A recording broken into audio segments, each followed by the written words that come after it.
Sandeshkhali sting video দেখে আমি স্তম্ভিত। বাংলার প্রতিটি মানুষের দেখা উচিত এই ভিডিও, কিভাবে বিজেপি চক্রান্ত করছে।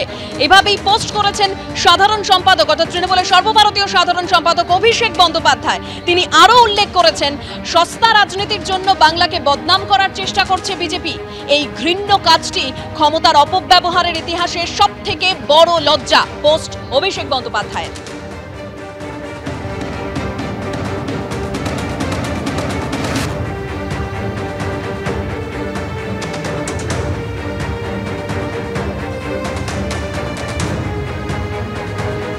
গোটা দেশে এবং রাজ্যে দেখবে যেখানে অন্যায় হচ্ছে সেখানে হয় তৃণমূল নয় বিজেপি, নাহলে তৃণমূল বিজেপি দুজনেই যুক্ত আছে।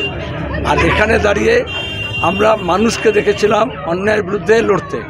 বিজেপি সেটাকে হিন্দু মুসলমানে ভাগ করতে চাইল, এজন্য টাকা পয়সাও খরচা করলো এবং বিজেপি নিজের লাভ দেখতে গিয়ে গত 10 বছরে তৃণমূলের অপশাসন আরও বেড়ে গিয়েছে।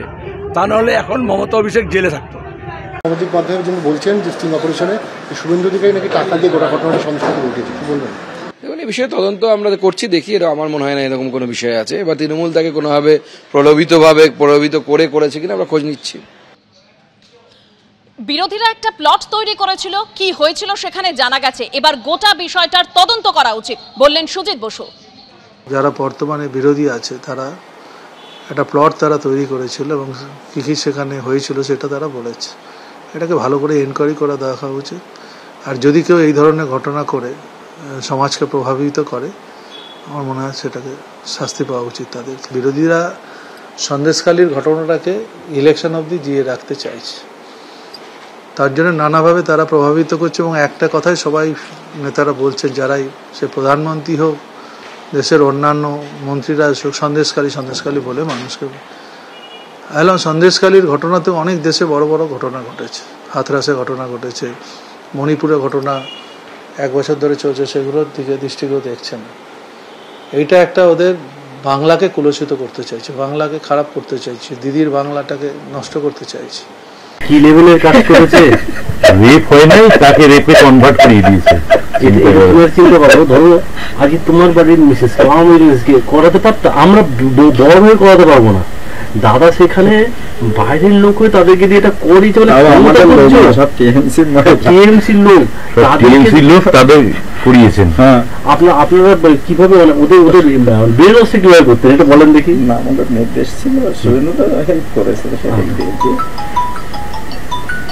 এইটা না করলে ওখানে আর এই তাবর মালকে গ্রেপ্তার না করাতে পারলে তোমরা ওখানে দাঁড়াতে পারবে না। আর গ্রেপ্তার করাতে গেলে তোমাদের এই রেপ কেসটা তো দিতেই হবে। শুভঙ্কর ছেলেটা প্রথম সাথ দিয়েছিল। কে শুভঙ্কর ছেলেটা প্রথম সাথ দিয়েছিল, কিন্তু পরে ও কিছু অর্থনৈতিক তরবাজ করে ফেলে মেছে, ঠিক আছে?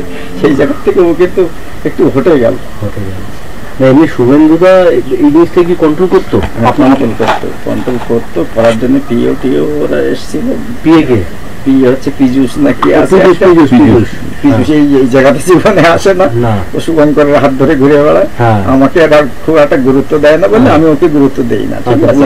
পরিষ্কার করে ও যদি আমার সঙ্গে থাকতো তাহলে ও শুভঙ্করের থাকতে হতো না। আমি ওর পিএ কে দিয়ে কন্ট্রোল করি। শুভঙ্কর গিরি তো তাহলে শুভঙ্কর গিরি হতে আপনাদের দেখলাম না, ও তো ভালো, ও তো বিজেপি আপনার সংগঠন কনভেনার শুভঙ্কর গিরি।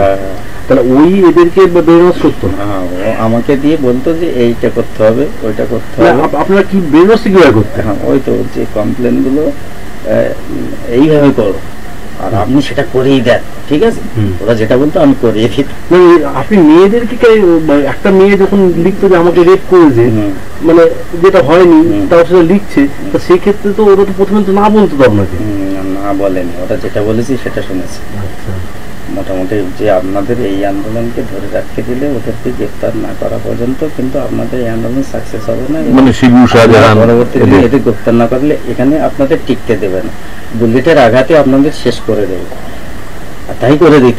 আমি বললাম যে ওকে জবানবন্দির জন্য নিয়ে যাওয়া। প্রথম জবানবন্দি কি একদম ওই যে সব প্রথম রেখাই করেছে, আর তারপর ওকে দেখে বাকি মহিলারা করেছে।